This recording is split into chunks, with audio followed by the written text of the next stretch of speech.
Hello everyone, इस video में हम राजस्थान में जो जो मंदिर हैं उनका निर्माण कैसे हुआ, उनकी किस प्रकार की स्थापत्य कला है, उनसे संबंधित जो इंपॉर्टेंट क्वेश्चंस एग्जाम्स में रिपीट होते हैं उनको हम डिस्कस करेंगे। ठीक है, तो चलो स्टार्ट करते हैं। देखो, जो हमारा फर्स्ट क्वेश्चन है वो है कि बारह देवरा नामक शिव मंदिर समूह स्थित है। ठीक है, देखो जो बारह देवरा नामक जो शिव मंदिर है वो भीलवाड़ा का जो जहाजपुर स्थान है वहां पर स्थित है। ठीक है, ये जो बारह जो देवरा है यहाँ पर शिव मंदिरों का एक समूह है। उसके अलावा इस जगह पर गैबी पीर के नाम से एक प्रसिद्ध मस्जिद है, वो भी दर्शनीय है। ठीक है, ये जो शिव मंदिरों का जो समूह है वो कर्नल जेम्स टोड जब 1820 में उदयपुर जा रहे थे तो यहां से गुजरे थे और उसके बाद में ये प्रकाश में आया था। ठीक है, ये वाला क्षेत्र।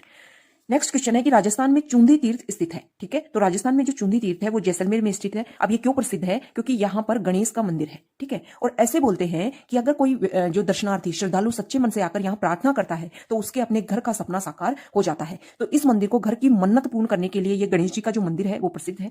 इस स्थान का जो गणेश जी का जो मंदिर है उसका नाम चूंदी तीर्थ इसलिए भी है क्योंकि इस तरह की एक मान्यता है कि यहाँ पर चवंद नामक महात्मा ने यहाँ पर कई वर्षों तक तपस्या की थी और फिर उन्हीं के नाम से यह जगह प्रसिद्ध हो गई थी। ठीक है, तो चूंदी तीर्थ जैसलमेर में स्थित है और यहाँ गणेश मंदिर स्थित है। नेक्स्ट क्वेश्चन है कि दिलवाड़ा के जैन मंदिर कहाँ स्थित है। ठीक है, तो दिलवाड़ा के जो मंदिर है वो माउंट आबू में स्थित है, मतलब सिरोही जिले में स्थित है। देखो, यहाँ पर दिलवाड़ा जो जैन मंदिर है, यहाँ 5 जैन मंदिरों का समूह है। ठीक है, तो पहला जो जैन मंदिर है वो विमल शाही, जिसको जो भगवान जो जैनों के जो भगवान है आदिनाथ या ऋषभ देव जी का जिनको नाम जाना जाता है उनका मंदिर है। दूसरा है लुणव शाही, ये 22वें तीर्थंकर हैं भगवान नेमिनाथ, उनका मंदिर है। तीसरा है कुंथुनाथ दिगंबर जैन मंदिर। चौथा है भीमा शाह का मंदिर और पांचवा है पार्श्वनाथ मंदिर, वह भगवान महावीर का मंदिर है। तो ये दिलवाड़ा में जो जैनियों के मंदिर है वो 5 जैन मंदिरों का समूह है। ठीक है, तो दिलवाड़ा का जैन मंदिर हमने डिस्कस किया, कहाँ है? माउंट आबू में। नेक्स्ट क्वेश्चन है कि चूहों का मंदिर नाम से मशहूर करणी माता का मंदिर कहाँ स्थित है। ठीक है, तो देखो, जो करणी माता का मंदिर है वो बीकानेर में स्थित है। बीकानेर का जो देशमुख है वहां पर करणी माता का मंदिर स्थित है और यहाँ पर करणी माता के मंदिर में खूब सारे चूहे घूमते रहते हैं और उसको करणी माता के काव्य बोला जाता है। ठीक है, ये जो करणी माता है, ऐसे बोलते हैं कि बीकानेर में जो राठौड़ वंश की स्थापना राव बीका ने की थी, उनको आशीर्वाद करणी माता ने ही दिया था और उन्होंने फिर बाद में ये इनके करणी माता का मंदिर राव बीका ने वहां देशनोक में बनवाया था। ठीक है, और ये बीकानेर के जो राठौड़ है, वो राठौड़ वंश है, उनकी कुलदेवी है करणी माता। नेक्स्ट क्वेश्चन है कि राजस्थान में मेवानगर प्रसिद्ध है। ठीक है, तो राजस्थान में मेवानगर क्यों प्रसिद्ध है? तो पार्श्वनाथ जैन मंदिर है मेवानगर में। ठीक है, तो इसलिए मेवानगर प्रसिद्ध है, जैन मंदिरों के लिए मेवानगर प्रसिद्ध है। मेवानगर है कहाँ? तो मेवानगर नाकोड़ा में है। ठीक है, नाकोड़ा कहाँ है? बालोतरा बाड़मेर में। ठीक है, तो मेवानगर बालोतरा बाड़मेर में है और यहाँ पर जैनियों के जो 23वें तीर्थंकर हैं भगवान पार्श्वनाथ, उनकी प्रतिमा स्थित है। ठीक है, भक्त इस जगह को हाथ का हजूर तथा जागती जोत कहते हैं। ठीक है, और यहाँ पर भैरव जी का मंदिर भी स्थित है। मेवानगर में एक तो जैन मंदिर है, भगवान पार्श्वनाथ की प्रतिमा यहाँ पर स्थित है, उसके अलावा भैरव मंदिर भी स्थित है। ठीक है, नेक्स्ट क्वेश्चन है कि बारडोली के मंदिर किस शैली से संबंधित है। तो बारडोली के जो मंदिर है वो पंचायतन शैली से संबंधित है। अब बारडोली कहाँ है? बारडोली है रावत भाटा। ठीक है, और रावत भाटा कहाँ है? चित्तौड़गढ़ में। ठीक है, यहाँ पर बारडोली का शिव मंदिर है, बारडोली में शिव मंदिर है और इस जगह को प्रकाश में लाने का श्रेय 1821 ईस्वी में प्रकाश में लाया गया और कर्नल जेम्स टोड के द्वारा इसको लाया गया था। ठीक है, कर्नल जेम्स टोड के द्वारा लाया गया था। जो पंचायतन शैली है, पंचायतन शैली के लिए यह माना जाता है कि नागर शैली से ही इसका विकास हुआ है। किससे हुआ है? नागर शैली से इसका विकास हुआ है।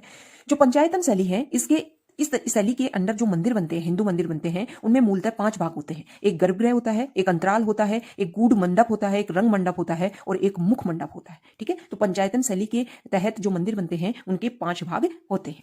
नेक्स्ट क्वेश्चन है कि कुशाल माता का भव्य मंदिर जिसका निर्माण महाराणा कुंभा ने करवाया था वो कहाँ स्थित है। ठीक है, तो वो बदनूर में स्थित है। ठीक है, नेक्स्ट क्वेश्चन है कि प्राचीन पांडुपोल मंदिर किस जिले में स्थित है। तो प्राचीन पांडुपोल मंदिर हनुमान जी का मंदिर है और अलवर जिले में ये स्थित है। नेक्स्ट क्वेश्चन है कि रंगनाथ जी का मंदिर कहाँ है। ठीक है, तो रंगनाथ जी का जो मंदिर है वो पुष्कर अजमेर में स्थित है। नेक्स्ट क्वेश्चन है कि मंदिर स्थापत्य की मिश्रित शैली कहलाती थी। ठीक है, मतलब ऐसी कौन सी शैली है जो मिश्रित शैली है? तो बेसर शैली को मिश्रित शैली बोला जाता है। कौन कौन सी शैली से मिलकर बनी है? ये नागर शैली और द्राविड़ शैली। द्राविड़ जो शैली है उन दोनों शैलियों का मिश्रण है। देखो, बेसर का जो मतलब होता है उसका अर्थ खच्चर होता है। क्या होता है? खच्चर। ठीक है, खच्चर मतलब 2 भिन्न जातियों से जिसका जन्म होता है वो होता है खच्चर। ठीक है, तो बेसर शैली है वो भी नागर और द्राविड़ शैलियों का मिश्रण रूप है। नेक्स्ट क्वेश्चन है कि नाथ द्वारा में श्रीनाथ जी की मूर्ति किसने स्थापित करवाई थी। ठीक है, देखो 1669 में जब औरंगजेब ने वृंदावन की मूर्तियों को तोड़ने का आदेश दिया तो वृंदावन से श्रीनाथ जी की मूर्ति उनके जो श्रद्धालु थे वो उठाकर लेकर गए और मेवाड़ का उस समय राजा था राज सिंह प्रथम, तो उसने सिहाड़ गांव था, एक सिहाड़ गांव, वहां पर जगह दी और श्रीनाथ जी की मूर्ति स्थापना की और वर्तमान में वो सिहाड़ गांव श्रीनाथ द्वारा कहलाए। द्वारा मंदिर और श्रीनाथ जी का मंदिर तो श्रीनाथ द्वारा कहलाया। तो राज सिंह प्रथम ने। राज सिंह प्रथम, जिनका शासनकाल 1652 से 1680 ईस्वी तक था। ठीक है, ये वही राज सिंह प्रथम है जिन्होंने राजसमंद झील का निर्माण करवाया था। ठीक है, और उसी राजसमंद झील की 9 चौकीपाल पर जो राज सिंह प्रशस्ति लिखवाई थी 25 बड़ी बड़ी शिलाओं पर। ठीक है, और जो रणछोड़ भट्ट तैलंग उसका रचनाकार था उस राज सिंह प्रशस्ति का। ठीक है, नेक्स्ट क्वेश्चन है कि मदन मोहन जी का मंदिर कहाँ स्थित है। तो मदन मोहन जी का जो मंदिर है वो करौली में स्थित है। ठीक है, अब थोड़ी सी हम इसकी हिस्ट्री पता करते हैं कि कैसे ये मंदिर करौली में स्थापना की गई।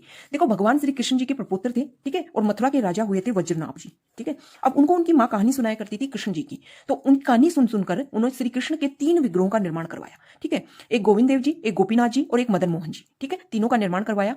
ऐसे बोलते हैं कि श्री कृष्ण जी का जो मुख है वो गोविंद देव जी के मंदिर में प्रदर्शित होता है, जो वक्ष स्थल है वो गोपीनाथ जी के मंदिर में, और जो चरण स्थल है वो मदन मोहन जी के मंदिर में स्थापित है। ठीक है, मतलब चरणों से मदन मोहन जी के चरणों से श्री कृष्ण जी के चरणों का आभास होता है, गोविंद देव जी से मुख का और गोपीनाथ जी से वक्ष स्थल का। इन तीनों से श्री कृष्ण के शरीर का अलग अलग भाग से अलग अलग भाग मेल खाते हैं। देखो, ये तीनों जो मूर्तियां थी वो पहले मथुरा में स्थापित थी। अब 11वीं शताब्दी में यहाँ पर गजनवी का, महमूद गजनवी का आक्रमण होता है। ठीक है, और ये लगता है कि वो मंदिरों से इन मूर्तियों को उठा ले जाएंगे, इसलिए इन मूर्तियों को जंगल में छिपा दिया जाता है। ठीक है, अब 16वीं शताब्दी में चैतन्य महाप्रभु अपने शिष्यों को आदेश देते हैं कि इन मूर्तियों को ढूंढो और मंदिरों में स्थापित करो। वो शिष्य उनको ढूंढते हैं और मथुरा वृंदावन में फिर से इनको स्थापित कर देते हैं। अब क्या होता है कि 1669 में औरंगजेब इन मंदिरों को तोड़ने का आदेश दे देता है। ठीक है, तो वहां से इन मूर्तियों को लाया जाता है और तीनों की तीनों मूर्तियां, गोविंद देव जी, गोपीनाथ जी और मदन मोहन जी, तीनों को कहां स्थापित किया जाता है? गौड़िया संप्रदाय के द्वारा जयपुर में स्थापित किया जाता है। लेकिन क्या होता है कि 1728 में करौली का राजा है, 1728 में करौली का राजा होते हैं गोपाल सिंह जी। ठीक है, वो जयपुर के राजा से इसको मांगते हैं और मदन मोहन जी को स्थापित करवा देते हैं करौली में। ठीक है, और जो वर्तमान जो मदन मोहन जी का जो मंदिर है उसका निर्माण भी गोपाल सिंह जी ने 1748 ईस्वी में करवाया था। ठीक है, इसीलिए बोलते हैं क्योंकि इन तीनों मंदिरों के तीनों मूर्तियों के दर्शन से ही श्री कृष्ण की जो संपूर्ण जो मूर्ति है उसके दर्शन होते हैं। इसीलिए बोलते हैं कि एक दिन में ही गोविंद देव जी के, गोपीनाथ जी के और करौली में स्थित मदन मोहन जी के जो अगर दर्शन कोई व्यक्ति कर लेता है तो ये बहुत ही ज्यादा शुभ माना जाता है। तो ये मदन मोहन जी का जो मंदिर करौली में स्थापित हुआ उसके पीछे ये कहानी थी। नेक्स्ट क्वेश्चन है कि सास बहू का मंदिर कहाँ स्थित है। तो सास बहू का मंदिर नागदा में स्थित है और नागदा कहाँ है? उदयपुर में। ठीक है, नेक्स्ट क्वेश्चन है कि जोधपुर के निकट ओशिया में जो मंदिरों का समूह है वो किसकी देन है? तो ओशिया में जो मंदिरों का समूह है वो गुर्जर प्रतिहारों की देन है।